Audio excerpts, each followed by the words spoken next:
Okay, so today we're going to do the perfect circle tool.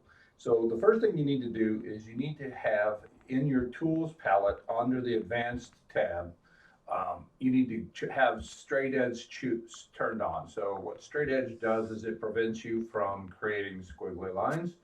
It locks it into a straight line, whichever way it goes. That's necessary to do the perfect circle tool. So go ahead and grab a color and grab a brush stroke. Now, I don't know if it works on all the brush strokes, but I do know that it works on some. I'm using this marker stroke, which is on, the first panel of all of these brush stroke panels, and I'm going to use that one for this. So the next thing I want you to do is turn on the environment. I'm going to set this to pedestal so that we can kind of have a little bit more three-dimensional perspective in this video. And I'm going to start by scrolling out, and I'm going to put a very small plus sign here. And so when I look at that, that point is where I'm going to begin. So the way that this perfect circle works is you start, and I always do this at arm's length because I find it easier when my elbow is out straight to do this. This doesn't always work the first time. Sometimes it takes a little practice. Once you've done it the first time, it'll be like, oh, I see.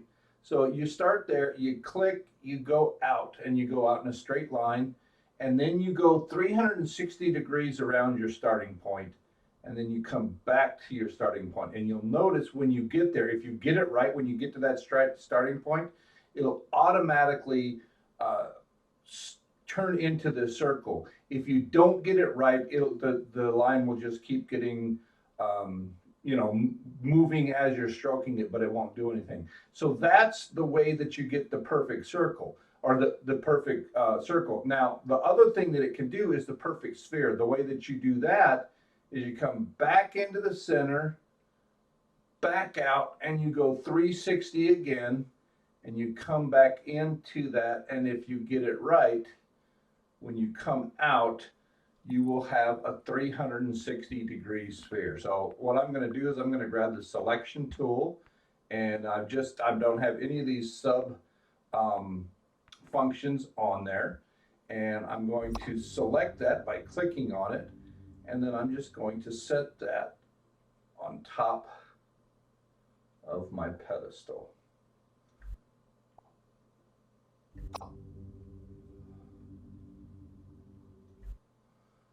And there you have the perfect circle. What I'd like you to do now is either import your signature if it's available, or just put a signature on there so that I can see that this is your work. And I'm going to do that in blue. Whoops, I still have the straight edge tool on. Turn that off. There we go. And then what you'll do to turn it in is you will go to your cameras. You will choose snapshot. It'll take the picture, and that picture is what you will turn in. That's all there is to the perfect circle and the perfect sphere. This becomes a good tool when you get to the point where it's like, oh, I need a circle or a sphere, because it's virtually impossible to draw a circle or a sphere with it looking like a circle or sphere without having that little tidbit to allow you to do it. That's all I've got for now. Talk to you later. Bye-bye.